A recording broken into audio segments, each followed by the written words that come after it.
I like working on cars. I like good music, loud music. Wesley Weinberger seems like a typical 22-year-old.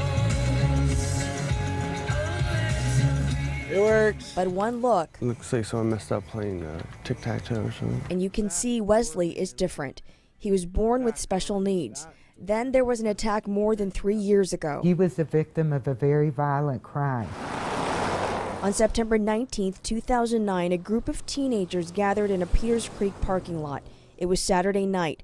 One young man had challenged another to a fight. Wesley was among the onlookers. So I was just watching, and then all of a sudden that kid that I saw over here gets pushed in front of me, that he breaks my nose.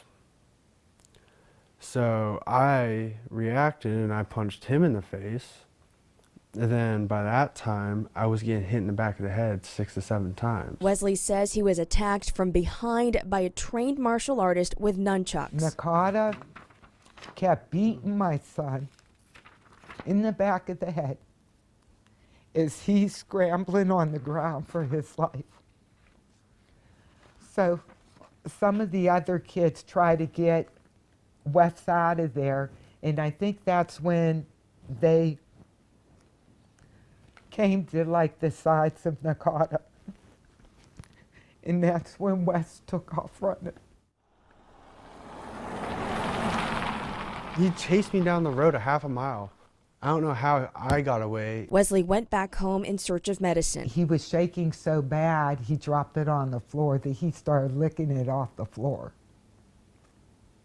He eventually made it to the emergency room. And there was just blood everywhere. My whole shirt was drenched. I actually had to take my shirt off, wring it out. Doctors treated his head wounds with 19 staples. They were just like, yeah, you got a really bad concussion. Shortly after the attack, he lost his construction job. Unable to focus or follow directions, Wesley doesn't go to school either. I have PTSD, post-traumatic stress disorder. I got anxiety issues. I got insomnia issues. Like, I don't go to public places. Just last year, about 2 years after the attack, Wesley was diagnosed with traumatic brain injury. Now he spends his time at home, I stick to myself or people I know. in counseling sessions, and at doctor's offices. Hello, Your Honor. My name's Jamie Weinberger. I'm Wesley's older sister. The brutal assault has also changed those who love him. After this assault, our family has changed. I was away on a softball scholarship while majoring in mechanical engineering. As a result, I have moved my education back home to help my brother. I was diagnosed with ulcers and I haven't been able to sleep, and I have lost 15 pounds. Doctors have told Wesley he may never be able to live on his own. This is for the rest of my life. Yeah. I'm pretty much stuck in this, he took a lot of things away from me. I lost a good job. I was just out of high school, had my goals straight. Now it's like someone just rolled it up and then just like shot it down the hallway.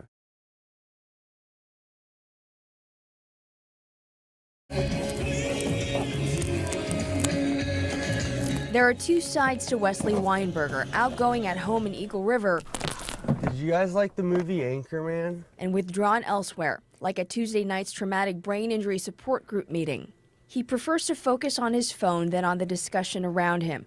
Doctors say that's common with TBI patients. There's definitely a personality change that comes through with the injury. Wesley was attacked in Peters Creek about 3 years ago. He says Patrick Nakata, a trained martial artist, attacked him from behind with nunchucks. It's sickening.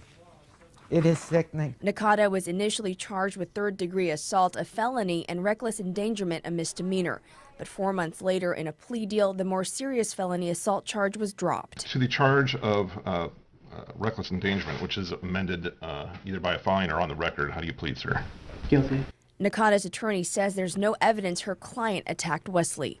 Is vague as to who hit Mr. Weinberger. There's another individual who was implicated as having weapon as well. In a move that stunned the Weinbergers, the prosecution recommended that Nakata not serve any jail time. So based on that, I will accept the plea. I understand it's difficult for the family to hear. I don't think Wesley got a fair trial or fair representation. Joan Weinberger has written to several officials saying her son's attacker got off easy. He needed to be in jail, yes, And the charges that they charged him, he should have been charged with attempted murder.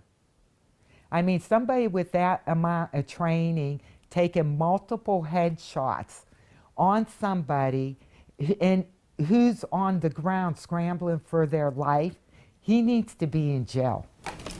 Skidmore. John Skidmore heads up the state's criminal prosecution In division. a criminal case, we have a higher burden, as should be the case when you're going to take away someone's liberty.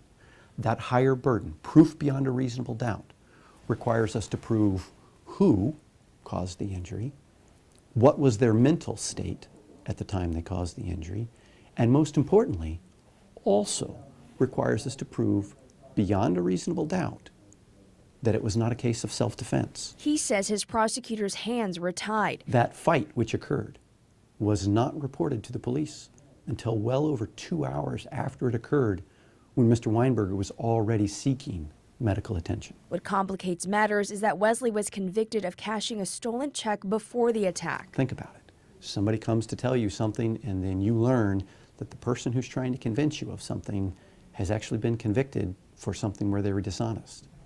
It makes you pause and wonder whether or not you can trust this person. Wesley says someone else gave him the check. They judged my son on the bad check thing when it was strictly naive.